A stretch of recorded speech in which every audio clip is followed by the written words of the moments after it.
வினையாளனையும் பெயர் எப்படி கண்டுபிடிப்போம்னா, வினைமுற்று வினையை குறிக்காமல் வினை செய்தவரை குறிப்பது, வினைமுற்று பெயரின் தன்மையை அடைவது, வேற்றுமையுருவை ஏற்றும் ஏற்காமலும் வருவது, வேறொரு பயனிலையை கொண்டு முடிவது.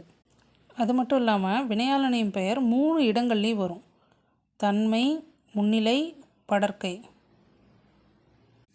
தன்மையில் செய்தேனே பார்த்தாயா, முன்னிலையில் செல்வோர் செல்லுங்கள், படர்க்கையில் வாழ்ந்தோரே அறிந்தேன்.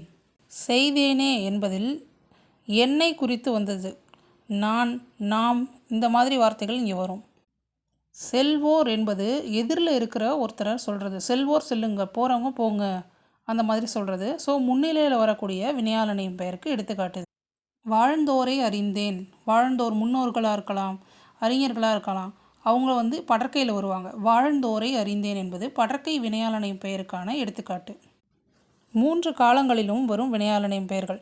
இறந்த காலம் பரிசு பெற்றானை, நிகழ்காலம் பரிசு பெறுகின்றானை, எதிர்காலம் பரிசு பெறுவானை.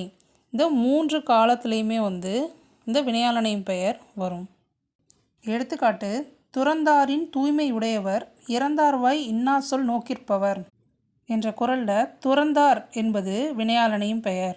எடுத்துக்காட்டு: செய்தாரை தாந்தம், மிகுதியான் மிக்கவை செய்தாரை தாந்தம் தகுதியான் வென்றுவிடல்.